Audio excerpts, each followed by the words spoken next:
Hello, everyone, and welcome again to Real Talk. We love doing this show, as you can imagine. We get the honor and privilege of spending time with so many amazing members of our community who are making a real difference, as many of you are. And we get to know our guests on a much more intimate level. And it's just a wonderful, wonderful thing. And hopefully by the end of the show, you'll get to realize a few things about yourself that you didn't know. And how you are also making a difference. So without further ado, let's get on with it. Our first guest is Bess Rattray. She is many, many things, but primarily right now, the founder of the Anchor Society, which she will tell you all about. It's an amazing project that I am so excited about that will serve the entire community. She's also a columnist for the East Hampton Star and a 14th generation East Hamptonite. There's a Bess, few of us hanging on, tooth and nail. 14. Bess, tell us everything. Yeah, I just met you for the first time, Yeah, and I was fascinated by the term. What does the Anchor Society mean? Where'd you get Anchor the term? Society, yeah. And Well, that's for a the good community. question. We actually came up with the name for our organization, the Anchor Society of East Hampton, kind of on the spur of the moment, because what had happened was a friend and I, working on East Magazine, the East Hampton Stars magazine, had done reporting for a story. This is, I think, about 4 years ago now, 5. In which we were trying to find out how other resort communities had dealt with issues that are similar to what East Hampton has. You know, real estate market becomes so successful that rents become so high that only a certain kind of business can afford to be there. So it shifts the main street, and instead of having, a vibrant mix of all different kinds of mom and pops and this and that and a stationery store and a lunch counter, you end up having more luxury goods stores. And that we were never thinking that having luxury goods stores in and of itself was a problem, but the mix gets a little skewed. 35 boutiques. Yeah. Maybe it's a little, one or two too many. Yeah, so we had done research on this, and we'd reported a story for East Magazine about when things become tilted so far towards the luxury end in real estate, that how do you create a mix again? And what we'd found was we actually picked up the phone and we called different communities. We called a Chamber of Commerce at, say, Aspen or Nantucket, or we called around the country and actually tried to find people who were working on this problem. And what came out was we discovered an organization in Nantucket called Remain Nantucket that had a successful model there. And we looked into Vermont as well, where there's the Vermont Preservation Trust. And we found that there was a model for sort of intervening in that real estate cycle, which is to harness the wealth of the community and secure property through purchase or possibly through other ways like easements, and then become a benevolent landlord where you are then supporting whatever businesses it is that the community feels are lacking. So in the case of Nantucket, I think they've had a bookstore, bakery, that kind of thing. And here in East Hampton, our concept originally for the Anchor Society was the general store, and we're still planning and hoping to achieve this, an anchor business that serves practical needs. So you can buy what you need, your shoelaces, your envelopes, all those things we joke you can't get. And is also a gathering place, a hub with a lot of foot traffic. So we founded it, basically I founded it like, in my bedroom on the spur of the moment, and just called it the Anchor Society because there I was just thinking of names. And I thought Anchor Business, Anchor Society, it sounds a little East Hampton-y. So that's how we came up with Oh, the it's name. great. And it's grown, and many more people are bigger brains than me involved now, but that's just the origin. But you started asking, right? You had these community walks, asking the community itself from, in a sense, the bottom up. Yes. What is it you want? What is it you need here? Yeah, that's right. Well, think it's so that's important. asking that question, what's Yeah. wanted and needed. Yeah. That's right. And what was the predominant Yeah. response? Well, the first thing we started doing is we started talking about this in print and getting letters and phone calls from people, and the response was kind of remarkable. Within 6 months, we had 100 people who'd said, "Oh, I would help you do that. That seems like a good idea." And we started having conversations. We had a few meetings in person where we had brainstorming, and we moved on from that in our first year to an event we call the walking survey, where we walk the village of East Hampton and we take notes on a form of what stores are there, what restaurants are there, how many in each category, how many sunglasses, how many swimsuits, so that we actually had the information on what's in the village and what isn't. And out of those conversations, some categories did, as you say, keep rising to the surface. People want more grab and go. And in the past year, there's been a bit of progress actually in East Hampton Village through the Yep. wisdom of certain landlords and businesses to do that. But grab and go is always a request. Explain what that means. Oh, sorry, No, it's, just takeout food. Takeout. takeout. Takeout food. People Okay. want to be able to get lunch. Affordable takeaway. Yeah, Affordable. that's and right. good, Affordable. healthy food. Hopefully Right. healthy. That's right. Hopefully. That was a category that came up a lot.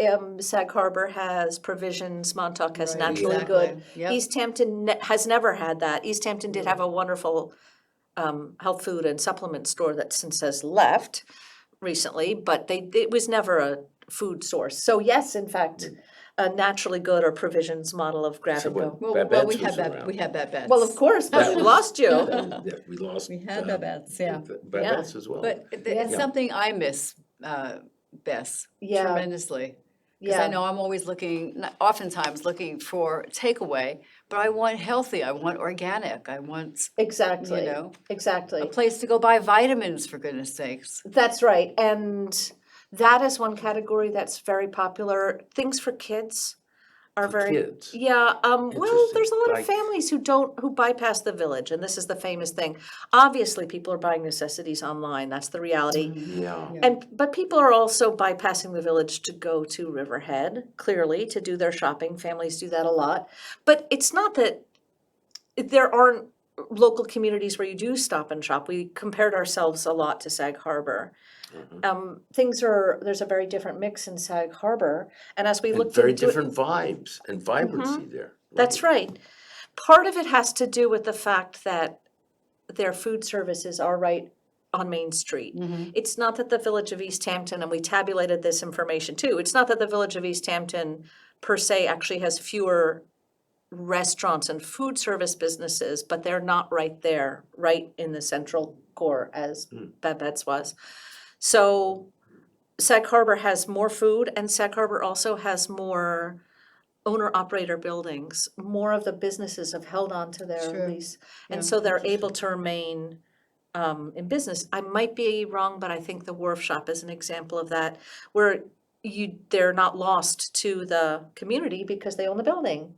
And East Hampton, that changed quite a long time ago for the most part. There are a few stalwarts who own and operate their building. But that seems to be a reason why Sag Harbor's more vibrant. But we look to that community to say, people will shop locally. It's not that they won't. Right. They're right next door in Sag Harbor shopping locally. It's the mix, The mix has gotten a little skewed, and so we're trying to find ways to. When you were doing the survey, what would you say were the top 5 things that are wanted and needed in a community by Yeah. most people? Yeah.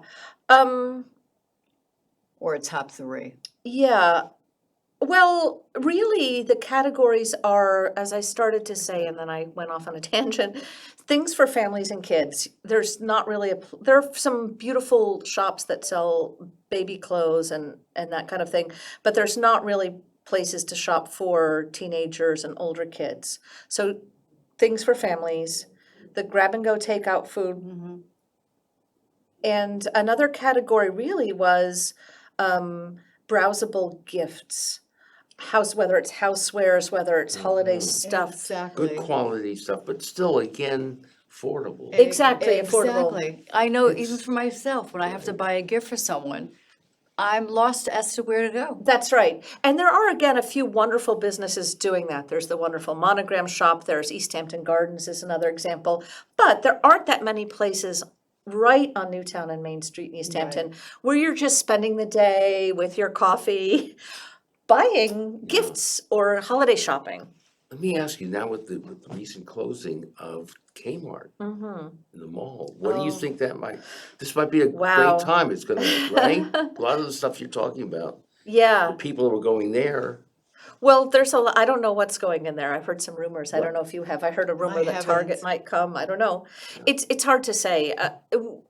Whatever it is, it's not going to be anything that would be in a category that we're hoping Oh, to see. represent as Anchor Society. Okay. We have sort of three channels. We've evolved, and we're doing three different prongs of effort right now.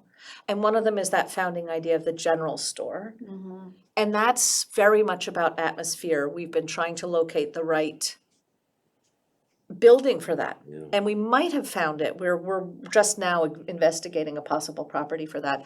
But when we talked about the general store, people would often suggest a building out on Panago, a building on the outskirts of North Main. But what we felt is we wanted a building that had some heritage to it, because you want it to be a draw for tourists, for locals, for Right. year-round, for summer. The kind of charming place like you see in, say, Woodstock, Vermont, or Katona, New York, where you go and you want to be there, and you're not just buying your lawn chair and your whatever it might be. Right. You're lingering, you're sitting on the porch with friends, you're getting a loaf of bread. So that's the vision, and that really relies on having a building that has charm and atmosphere that you want to go to. So we've been looking and we've been trying for about 3 years now, and we might have found the place, but that's very Yes, preliminary. Exciting. Get to know who owns the place, Yeah. too.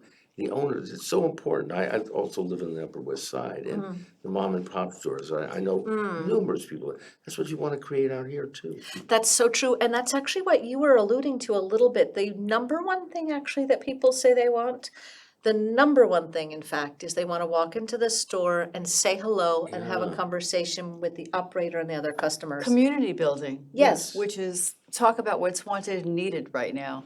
The disconnect, not only in communities, but across the country, is so paramount right now. People Absolutely. are longing for that sense of community. I think that is absolutely true. That's completely true. So people talk about they want necessities. There's, thank heaven, still the hardware store on Right. Newtown Lane, but there's not a lot of home necessities are lacking, family necessities are lacking. So there is that. But really, people want that gathering place in that community. Absolutely. And we are lacking that. And other communities have taken action. So in a funny way, we're a little bit behind, in fact, in actually realizing that we could do something about it. It's not inevitable that obviously inevitably everything's being bought on Amazon, but it's not inevitable that people don't stop their car on Main Street, East Hampton. Because they stop elsewhere. They stop at Amagansett Square, which is a great example exactly. of, that was a development that at the time people were kind of afraid of, it's gonna change Amagansett, but it created a community square, it created a gathering place. Exactly. And shops close early. I mean, there's nobody in the streets after what, 7? It's What'd you true. say? Winter, spring, summer, fall, in the village of East Hampton. Right. It's quiet after And 6 even part of o'clock. the summer, true. too, even. Yep. That's I mean, right. You don't have, we were talking before, the bookstore where people could congregate, or larger books of the Like movie years theater. ago. Huh? Like years ago, Like the years bookstore. ago, right. When it was We a had two-story tall- bookstore, and you could was hang out there. It was Exactly. amazing. The cats jumping all around. And Yes, and that was Oh, one of the right. anchors of the It community. was an anchor, wasn't it? Yeah. Yes. And the Bookhampton is still an anchor. I was in there just this Absolutely. weekend and it was bustling, and I'm always so happy to see Me that. too. Yes. So we're trying to put across the idea that what we're trying to do is we'll help the other businesses as well. We're trying to create more vitality, which helps everyone. It even helps the high-end luxury goods stores. I was walking It's a down. great point. Yeah. I was walking down the street a couple months ago. It actually must have been in the spring because it wasn't yet summer. And I heard a couple walking in the alley, Eastman Way by Starbucks. And they said, I didn't realize East Hampton closed in the off-season. And they were tourists who'd come to Oh, town goodness. and didn't feel that there was a place to go Yeah, to. that's right. So it's important also that people feel this, whatever we do, we want it to have a local flavor because it's got to be special to here. And right now, I said, we have 3 prongs of what we're working on, a 3-point mission. The second one is trying out creative ideas that are not the general store, but other experiments to see if it'll work. And one is this winter shop idea. And that's filling empty stores in the off-season with a pop-up. So a store that closes like clockwork every Beautiful. September, October, and is empty with See You in Spring in the window, why can't they host and maybe offset the rent a little bit? And so we've opened our first one tomorrow on Main Street. It's called Be Vintage, and it's vintage, it's housewares, it's gifts, very stylish, and it's in the Alice and Olivia Boutique at 79 Main Street. So I hope people come check it out. And we're hoping maybe to have another later in the season, but That's fantastic. That brings me to my next question. What have been your main challenges during this? Yeah, good question. For the most part, the reception has been very, very positive.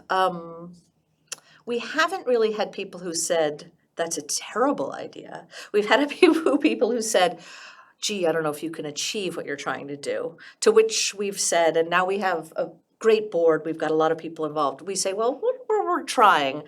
Let's see where we go with this. One challenge we've had is a concern was raised that if we were doing winter shops, for example, or the general store, that we might be in competition with an existing business. Like, what is a nonprofit doing, poking its nose in? What if you're in competition with one of these businesses that work so hard to survive in this climate? And our answer to that is we would never be in competition because we're a nonprofit. We're not the open marketplace. If somebody is selling, hardware at Bernie's hardware store, or somebody's selling, beautiful monogrammed napkins at the monogram shop, we're not going to have a pop-up or sell that in our general store. We're a nonprofit. We're here for you and just to lift all boats. And so we feel that that's just not a concern. If we were the open marketplace, then who knows, might get competition, but we're not that. We're friends and neighbors.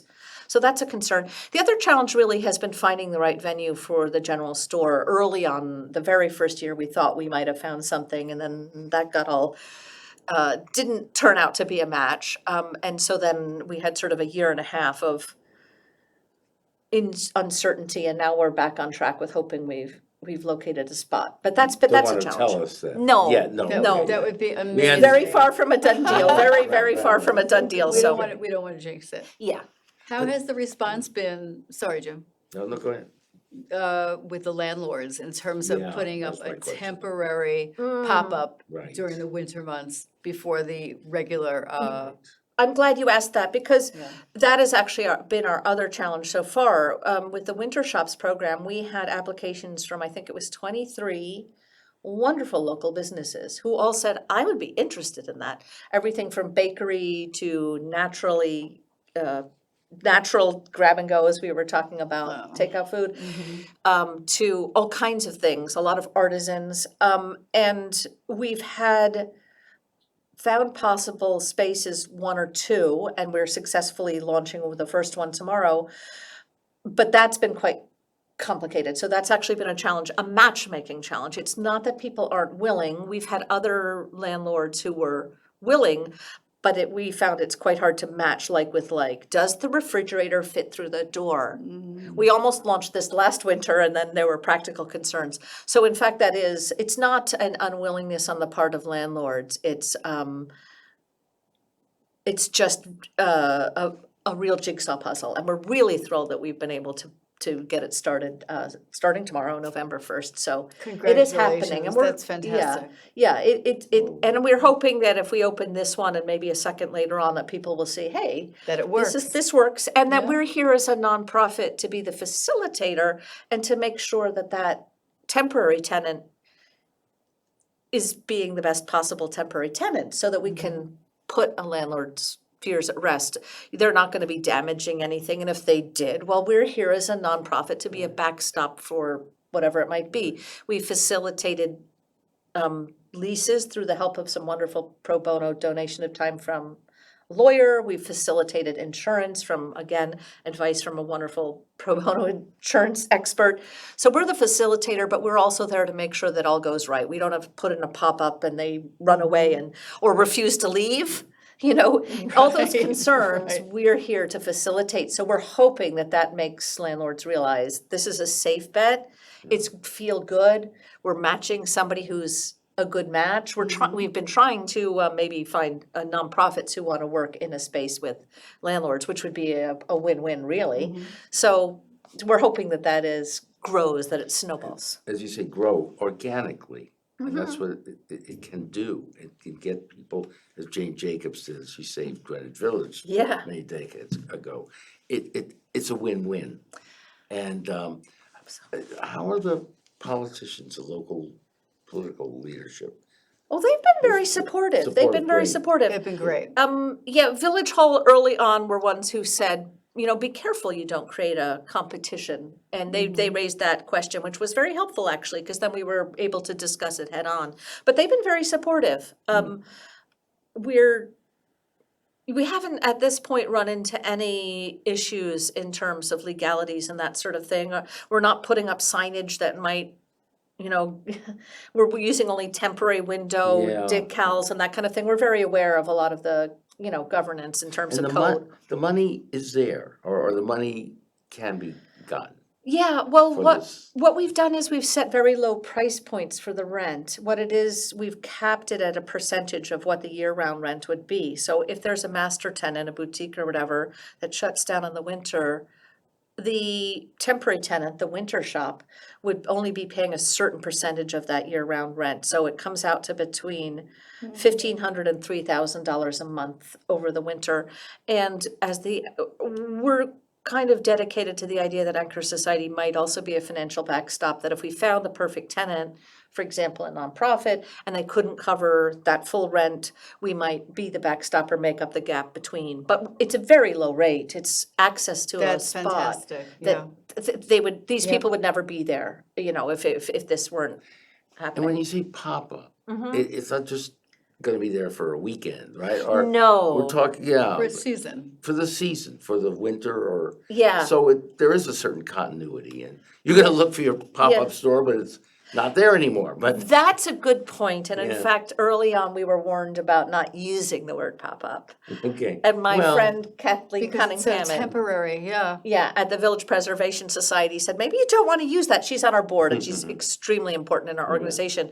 But she said, pop-up sounds a little like yeah, a threat to other businesses, or that fly by night, or where are they coming Yeah, from? yeah. But we have sort of started using it as shorthand because people understand it's not permanent. But in our case, our first winter tenant will be there all the way through May. It's not just a weekend, it's the off-season. this is the vintage. Yes, be Vintage. vintage is what Be it's called. vintage, okay. Housewares, homewares, vintage Wonderful. stuff.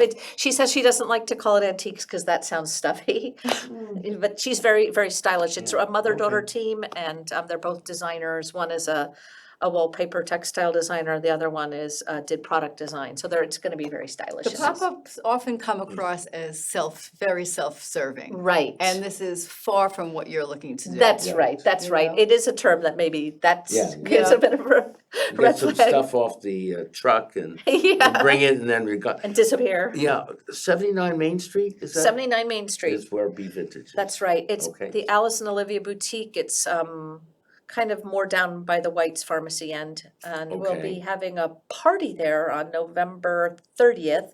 We're having a jingle mingle where we're I love that. That's great. fantastic. yeah, we're introducing people to her shop and just inviting people in to have a sip of wine from the president of our board is Donna McDonald, who runs Yeah. Park Place Liquors, so she's, helping us with She's that. great. She's She's a great. wonderful, Yep, she wonderful is. business person. Bring back some of the little coffee shops, maybe some music. Yeah, wouldn't that be nice? Tell us a little bit about what you're doing for the Christmas, the holiday Oh, time. yeah. So in addition to that jingle mingle on the 30th of November, we're working the East Hampton Star and the Greater East Hampton Chamber of Commerce and the Anchor Society. We're all working together on a holiday spirit decorating contest. And that is just to encourage shopkeepers on Main Street and Newtown Lane to zhuzh up their windows and create some warmth in for the winter season. And that, again, came a suggestion from a writer of a letter to the editor of the Star, who said that, a lot of these people who do close up shop in the winter just leave a blank window or Exactly. put paper up that says see you in spring. So there's no reason why every window couldn't be bright and fun. So we're just having a little contest. We'll have judging actually on November 30th. And there's no cost to participate. We're just advertising it. We'll run the paper will run an article on the winner, and we're walking. In fact, this afternoon, I'm going door to door with a member of the Anchor Board to hand out flyers to shop owners and encourage them to participate. It's just a feel-good thing. And everyone we've talked to so far sort of likes it. We've spoken to a lot of shop managers already, I'm sure. and they like it. It's not a big deal. You know, the winner will get from us, we'll get a basket of cheer and a newspaper article, but it's not about that. It is a big It is. deal. It is a big deal. You're creating a sense of warmth and community and stability Yeah. and joy and I hope so. And Yeah. actually, You are. the East You Hampton are. Village Foundation is also going to be giving out prizes a week later on December 7th, the day of the Santa festivities, where they're giving out a bigger prize that I think is subsidized by Ralph Lauren. So there's a lot of energy around this idea of decorating, so. terrific. With Wow. everything that you're doing and the energy that you put out and the care, what keeps you grounded and hopeful Ooh. at this moment in time? Ooh. We're hopeful because the outpouring of You- support. You personally, Oh, me personally? you personally, how do you get Oh, up my in the dear. morning and do it again? I don't know. And- That's a really fine question because, we're entirely volunteer run. We do not have an executive director. We do not have any paid staff. Our holiday appeal going out next month is actually going to address this. We're going to try and maybe get a part-time staff person so that some of the heavy lifting can come off the board because we have the most wonderful board. I just had our meeting this morning. We do it by Zoom and sometimes in person. I think that's it. We just have a great community, and that's what we're trying to do. So it's actually fun getting together with these people. May I suggest Of course. fun and the love that you are creating that comes back to you, Aw, thank you. really. Fun Thank and you. purpose, right? Yeah, Fun that's the and thing. purpose. Fun and purpose. Yeah. We're trying to find reasons for people to get together, and it's a pleasure. So And so Yeah. needed, so needed. yeah, hope so. I hope we keep going. There's a lot of momentum though, so we keep getting pushed forward. I don't think we could stop if we tried because people want these things to happen. Well, the And you time- are listening to the community That's right. and you're just going for it. We're trying to do what people are asking for, what people see a lack of. We're trying to supply. So That's so important, yeah, hope so. but I think Thank you, Bess. I mean, time we is could go, out. we go Yes. on another We 20 could. minutes. Bess, thank you for making an extraordinary difference in this community for each and every one of us. Thank you, Barbara. Thank Absolutely. you, Jim. Thank you Really, so thank very you. Thank you much. so much. It's really a pleasure. It's a pleasure for me. Hey. Thank you.